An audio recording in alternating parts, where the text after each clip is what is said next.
Hi friends, இன்றைக்கி வந்து நம்ம ப்ரான் பெப்பர் ஃப்ரை செய்ய போகிறோம்.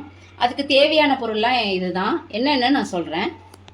கடுகு 1/2 ஸ்பூன், சோம்பு 1/2 ஸ்பூன், இஞ்சி பூண்டு பேஸ்ட்டு 2 ஸ்பூன், மிளகா ஒரு 2, வெங்காயம் ஒரு 200 கிராம், தக்காளி ஒரு 50 gram, pepper powder, garam masala, வீட்டில் அரைச்ச மிளகாத்தூள், கருவேப்பிலை, கொத்தமல்லி, 1 kg ப்ரான் வாங்கியிருக்கேன். ஃப்ரெண்ட்ஸ், இப்போ கடாய் சூடாகிடுச்சு. 1.5 குழிக்கரண்டி, சின்ன குழிக்கரண்டி எண்ணெய் ஊற்றிக்கணும். 1.5 கரண்டி.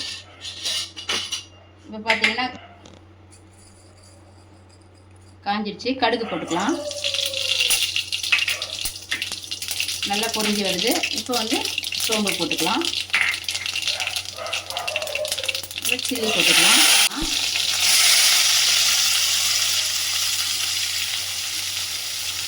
ஆனியன் நல்லா ஃப்ரை பண்ணிக்கணும்.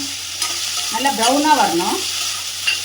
ப்ரௌனாக வந்த பிறகு தான் நம்ம வந்து தக்காளி சேர்க்கணும் அதோட. இப்போ வெங்காயம் நல்லா வதங்கிடுச்சு. இப்போ வந்து இஞ்சி பூண்டு பேஸ்ட்டு போட்டுக்கலாம். கருவேப்பிலை போட்டுக்கலாம்.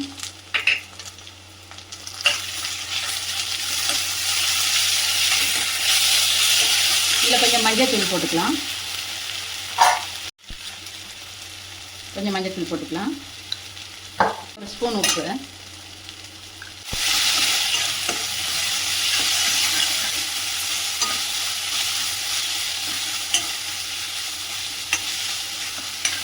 நல்லா வதங்கிடுச்சு.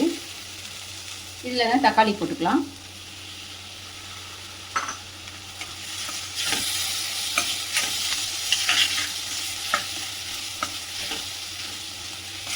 இது கொஞ்சம் நல்லா வதங்கணும்.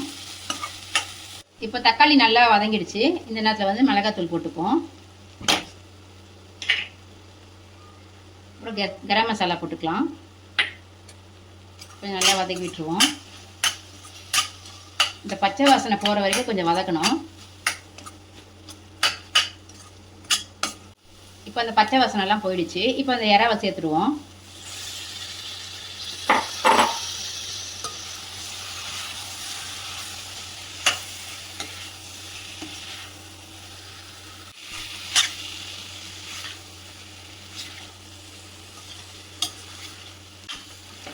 நல்லா கலரி விட்டுட்டு தான் சொல்லணும். இப்போ நல்லா கலரி விட்டாச்சு. ஒரு 5 நிமிஷம் இது வந்து வேக வச்சுடுவோம். ரொம்ப வெந்தாலும் வந்து லப்பர் மாதிரி ஆகிடும். அதனால் ஒரு 4லேருந்து 5 நிமிஷம் வரைக்கும் வேக வச்சா போதும். வச்சு பாருங்கள். கொஞ்சோண்டு பெப்பர் லைட்டாக அப்படி போட்டு விட்டுட்டு ஒரு கிண்டு கிண்டுங்க.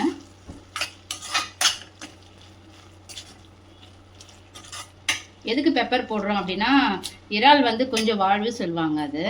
அதனால் அந்த வாழ்வு களையிறதுக்கு தான் அந்த பெப்பர் போடுறது. கண்டிப்பாக பெப்பர் போடாமல் செய்யவே கூடாது இறால். முடிஞ்சது. இப்போ வந்து கொத்தமல்லி தழை கொஞ்சம் லைட்டாக அப்படி போட்டுருவோம். பாருங்கள், இதெல்லாம் போட்ட உடனே நல்லா கமன்னு வருது. ஓகே ஃப்ரெண்ட்ஸ், உங்களுக்கு இந்த ரெசிபி பிடிச்சிருந்தா ட்ரை பண்ணி பாருங்கள். பார்த்துட்டு லைக் பண்ணுங்கள், ஷேர் பண்ணுங்கள், சப்ஸ்கிரைபர் பண்ணுங்கள், கமெண்ட் பண்ணுங்கள் கண்டிப்பாக. ஓகே ஃப்ரெண்ட், பாய்.